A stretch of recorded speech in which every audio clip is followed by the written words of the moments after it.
পিতৃ মাতৃৰ লগত সন্তানৰ যি সম্পৰ্ক, সেই সম্পৰ্ক এটা বহুত এটা দূৰলৈ গৈছে, খুব প্ৰেক্টিকেল হৈছে।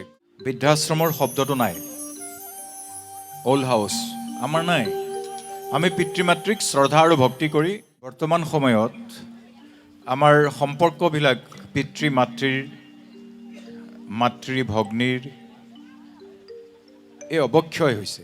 আমি নাৰায়ণৰ ওচৰত আছোঁ, নাৰায়ণৰ যে ওচৰ পালোহি, ওচৰ পাবৰ কাৰণে আমি কিমান লক্ষ্য জীৱ অতিক্ৰম কৰিলোঁ। উৰণ বুৰণ গজন ভ্ৰমণ চাৰিমুঠি জীৱৰ বহু জীৱ অতিক্ৰম কৰি কৰি কৰি কৰি নাৰায়ণৰ ওচৰ পাইছোঁ। তাৰমানে নাৰায়ণৰ ওচৰ পোৱাৰ আমি জীৱ, আমি শ্ৰেষ্ঠ জীৱ। আমাৰ কৰ্ম হৈছে আমি নাৰায়ণৰ লগত বিলীন হৈ যোৱা, একাত্ম হৈ যোৱা। আৰু সেইকাৰণে হৰি নামলৈ আমাৰ চলি যাওক প্ৰাণ, কি বস্তু হৈতে পাৰে হ'ব পাৰে নামৰ সমান। গতিকে নাম উচ্চাৰণ কৰি কৰি যদি মোৰ মৃত্যু হয়, তেতিয়াহ'লে মই নাৰায়ণৰ লগত গুচি যাম। এপালেগি কলিকাল হৰি নাম লোৱাই ভাল,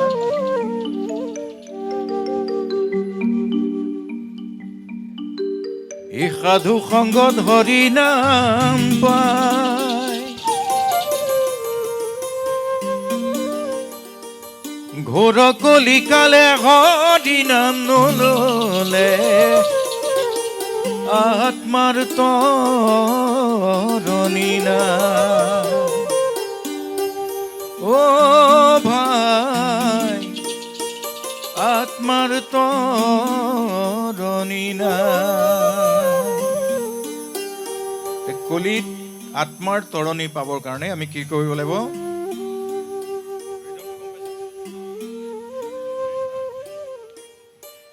এপালেহি কলিকাল হৰি নাম লোৱাই ভাল, এপালেহি কলিকাল হৰি নাম লোৱাই ভাল, সাধু সংগত হৰি নাম পাই, ঘোৰ কলিকালে হৰি নাম নললে আত্মাৰ তৰণি নাই। ও ভাই আত্মাৰ তৰণি নাই।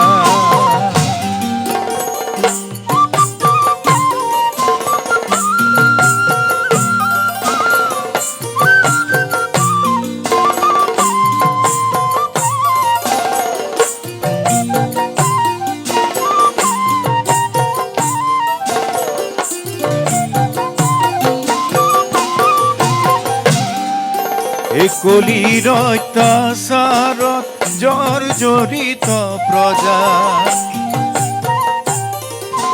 কলিৰ অত্যাচাৰত জৰ্জৰিত প্ৰজা, চাৰিওদিশে হাহাকাৰ, এই অত্যাচাৰ নীতি বেভিচাৰ দুৰ্নীতি কি গতি গৈ বয়ামাৰ।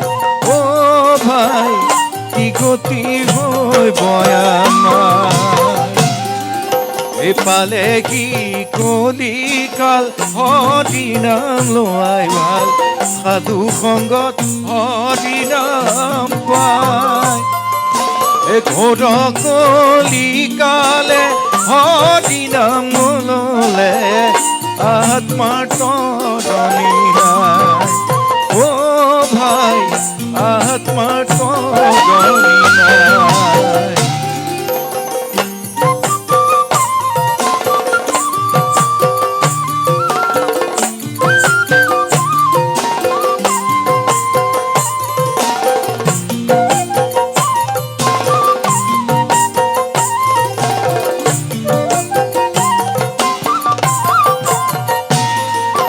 কলিৰ অত্যাচাৰত জৰ্জৰিত প্ৰজা, চাৰিওদিশে হাহাকাৰ, এই অত্যাচাৰ নীতি বেভিচাৰ দুৰ্নীতি কি গতি হৈ হইব আমার, ও ভাই কি গতি হব আমার। পালে কি কলিকাল হদিনালৈ ভাল, সাধু সংগত হদিনাম পায়। ঘোর কলিকালে হদিনাম ললে আত্মার তদনি নাই, ও ভাই আত্মার তদনি নাই। এই হরি নাম লয়া মোর চলি যাওক প্রাণ, এই কোন বস্তু হইব পাৰে নামৰ সমান। কৈছে যে হৰিনামৰ কে আৰু মূল্যৱান বস্তু বা হৰিনামৰ স্তৰত স্পৰ্শ কৰিব পৰা আৰু বেলেগ বস্তু পৃথিৱীত নাই। হৰিনাম মানে ঈশ্বৰৰ নাম। আমি যাক আমাৰ আৰাধ্য বুলি ভাবোঁ, তেওঁৰ নাম লোৱাটোতকৈ আৰু উত্তম কাম একো নাই বুলি কৈছে। আৰু সেই কাম কৰি থাকোঁতে, হৰিনাম লৈ থাকোঁতে যদি মোৰ প্ৰাণো গুচি যায়, মোৰ ক'বলগীয়া একো নাই। এইকাৰণে নাই যে আমি জীৱশ্ৰেষ্ঠ মানুহ। আপোনালোকে ভাগৱতৰ বিভিন্ন অনুষ্ঠানত অংশগ্ৰহণ কৰিছে। জীৱশ্ৰেষ্ঠ মানুহ এইকাৰণে হ'লোঁ যে পৃথিৱীত 84 লক্ষ জীৱ আছে। উৰণ বুৰণ গজন ভ্ৰমণ জানে আপোনালোকে। 84 লক্ষৰ শ্ৰেষ্ঠ জীৱ আমি। শ্ৰেষ্ঠ এইকাৰণে কোৱা হৈছে যে নৰৰ পিছৰ শব্দটো হৈছে নৰৰ উত্তম। আমিবিলাক নৰ হয় নহয়? নৰ মানে মানুহ। নৰৰ দ্বিতীয় পৰ্যায়টো হৈছে নৰৰ উত্তম, নৰোত্তম। আৰু থাৰ্ড পজিশ্যনটো হৈছে নাৰায়ণ। এতিয়া আমি আৰু নাৰায়ণৰ মাজত বহুত ব্যৱধানত নাই। আমি নাৰায়ণৰ ওচৰত আছোঁ।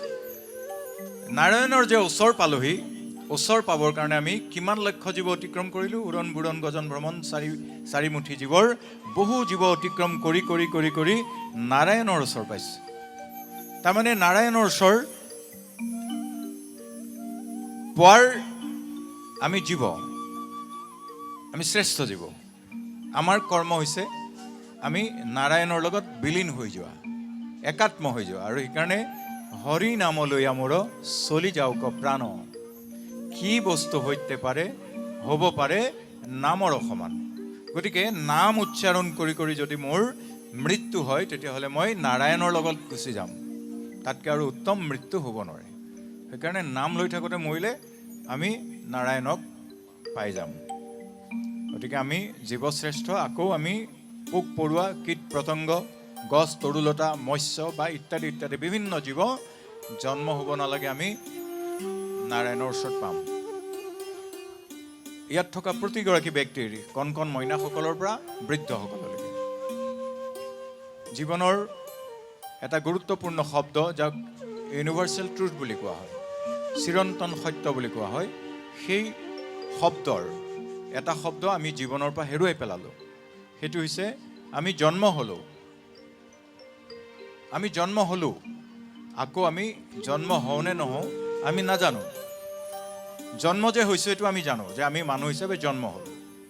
আৰু দ্বিতীয়টো শব্দৰ ফালে আমি ইয়াত থকা প্ৰত্যেকগৰাকী ব্যক্তি ধাৱমান হৈছোঁ, সেইটো হৈছে মৃত্যু। এইটো হৈছে চিৰন্তন সত্য। জন্মৰ পৰা মৃত্যুলৈ যিখিনি সময়, যিটো ডিউৰেশ্যন, সেই সময়খিনিকে জীৱন বুলি কোৱা হৈছে। আৰু সেইকাৰণে মহাপুৰুষ শংকৰ গুৰুজনাৰ জীৱনৰ প্ৰথম বৰগীত, মন মেৰি ৰাম চৰণহি লাগো, দেখনা আয়ু ক্ষণে ক্ষণে তুতে প্ৰাণ কোনো দিনে চুতে। মনটোক স্থিৰ কৰিব কৈছে যে মোৰ এতিয়া জীৱন আৰম্ভ হৈছে, জীৱনত মই কাম কৰি যাব লাগিব। কাম কৰাৰ সময়ত মোৰ মন যদি চঞ্চল হয়, মই মোৰ যি উদ্দেশ্যৰে এতিয়া অসম মুলুকলৈ যাম। এই বৰগীত ফাঁকি লিখিছিলে বদৰিকা আশ্ৰমত। মনক স্থিৰ কৰিবৰ কাৰণে তেওঁ বাৰে বাৰে কৈছে, মন মেৰি ৰাম চৰণহি লাগো। হে মোৰ মন, তুমি ৰামৰ চৰণত নিমগ্ন হোৱা। গতিকে ৰামৰ চৰণত নিমগ্ন হ'বৰ কাৰণে তেওঁ নিজৰ মনক কৈছে। কিয় কৈছে? যে জীৱনটো খন্তেকীয়া। ৰে মন আয়ু ক্ষণে ক্ষণে তুতে দেখ প্ৰাণ কোনো দিনে চুতে।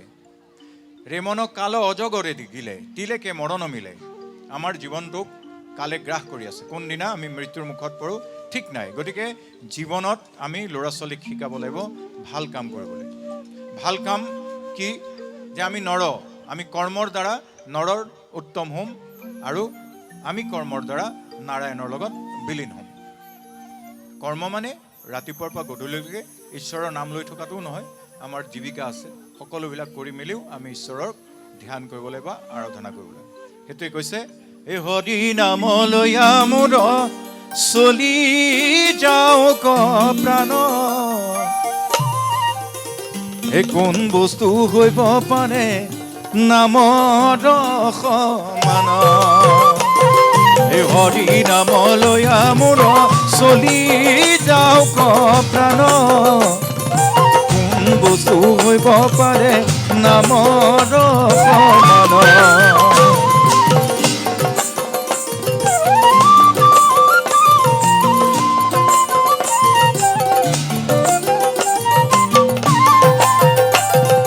কৰুণাময় হৰি সবাৰু হিয়াত, কৰুণাময় হৰি তৰিবা কবিতা।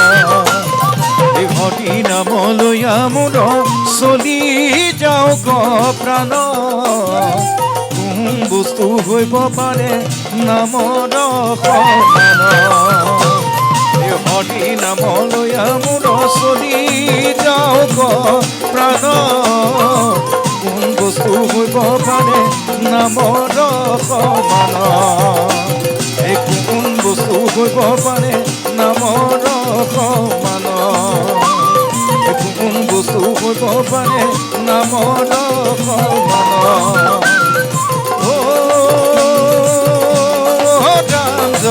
হৰি কিয়ে জয়, জয় হৰি গোপাল গোবিন্দ। কৃষ্ণ। সকলোকে ধন্যবাদ জনাইছোঁ।